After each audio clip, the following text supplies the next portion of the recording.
Assalamu alaikum wa rahmatullahi wa barakatuh. May the peace and blessings of the Almighty be on one and all.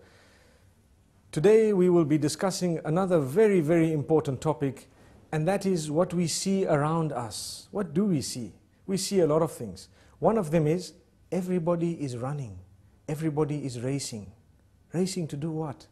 Racing to get more, to have the latest, to have everything the others have and even more and better, and to see who has the best and so on. This is more like a rat race, the race behind materialism. If we are to run behind materialism, materialism has no end. A lot of the times the example that people give is that of the mobile phone. We always want the latest, even if the phone we have does our job and it is good and it has been faithful to us, we still want to change it, we want to update it. Sometimes when we cannot even afford to have a mobile phone, and we would have it, we would borrow, we would live on that which is credit, in the sense that we owe people and we don't even have the means to own something and we want it. The same applies to a motor vehicle, where you have a person who has a car, they've barely afforded it, but they want another one. They want to update it, and they keep on updating it, and they look at the other one, and they want that one as well.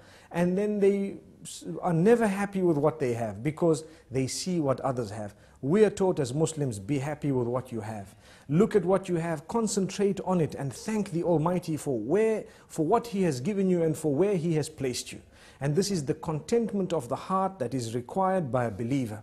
And we need to know, yes, if you can afford it very comfortably, then go to it. And maybe perhaps you are allowed to have it. But what you do need to understand, and I do need to understand as well, is that I need to tailor-make my life according to my budget. What I have is the budget. What I own is the amount that I have. I need to make sure that I buy that which I can afford. Why should I buy something I cannot afford? It is a burden on the shoulders. It is something that will bog me down. It is always a worry in the mind. Some people have, and we've seen this happening even in advanced countries, some people have lived on credit all their lives. So they have a job, the job pays them a good salary, their car is on hire purchase, the furniture is on hire purchase, the television on hire purchase, the computers on hire purchase, the phones on hire purchase, the furniture, everything on hire purchase. So much so that even their holidays are not yet paid for. And they've just swiped a card and it keeps on adding. They did not calculate that one day we might lose the job. Then how are we going to pay for it? And this has happened. It has happened in the most advanced of countries. And we need to know that it can happen anywhere. And for this reason, Islam teaches us, don't live on credit. Live your life according to your means. If you cannot afford a holiday, don't go on it. Or go on a more basic holiday. If you cannot afford a mobile phone, don't have one. If you cannot afford a vehicle, go with public transport. It might be better for you. And so on. Yes, we should aim right at the skies. No harm in that.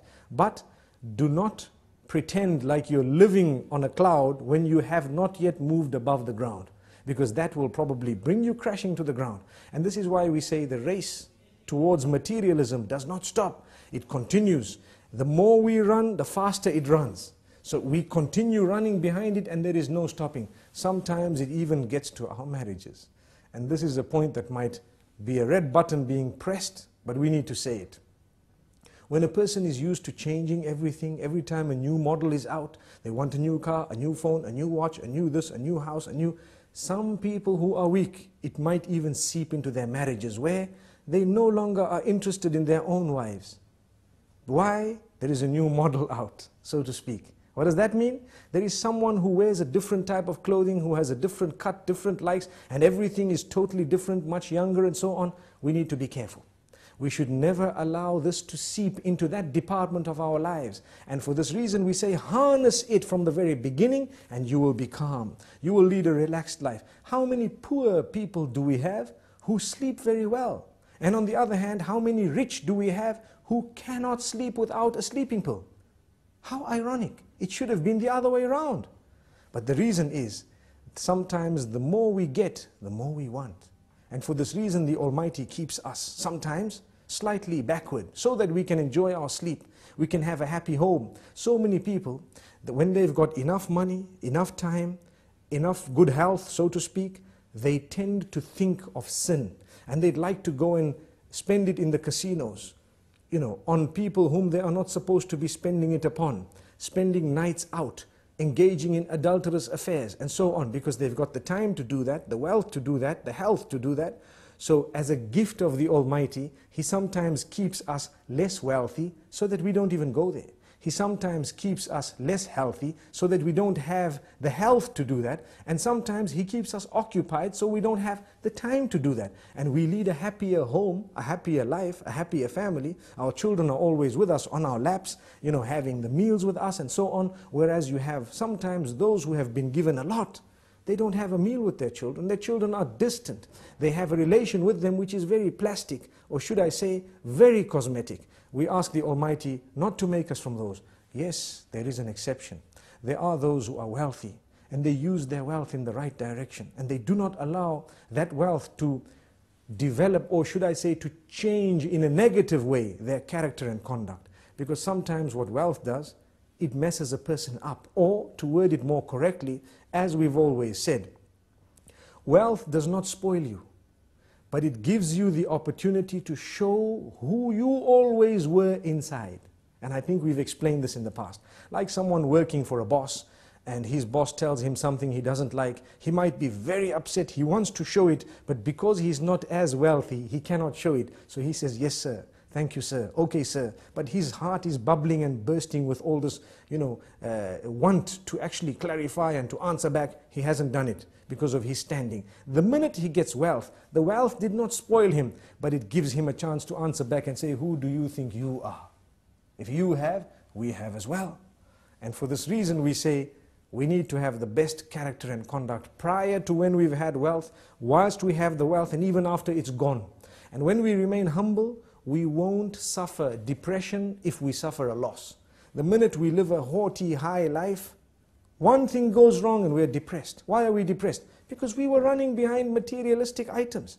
And we wanted to live a life that was compared to those higher than us rather than those lower than us. And for this reason we say, it is best for us to look at those lower than us so that we can appreciate the gifts of the Almighty upon us. Like we always say, if you don't have shoes, look at those without feet.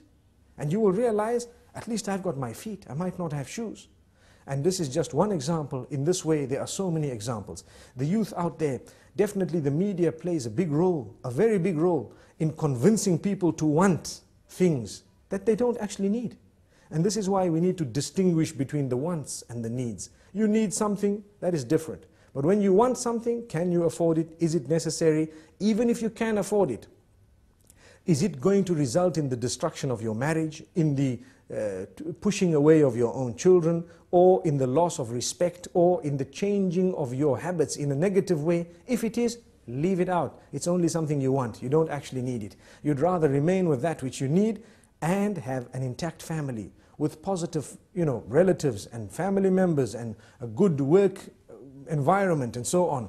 That is much, much better than being a person who has everything, no friends, no family, nothing good in life. And this is why I repeat, and I'd like to end with this, there are many people who have really prayed for lots of wealth, and when that wealth came to them, it actually came to them with more negativity than anything else. They lost their family members, they lost their relatives, they lost their children, and they lost their sleep as well. Sometimes they lose their health as well. Do you know when you can afford food and you eat a lot of junk food and you eat a very, very unhealthy solely because you can afford it?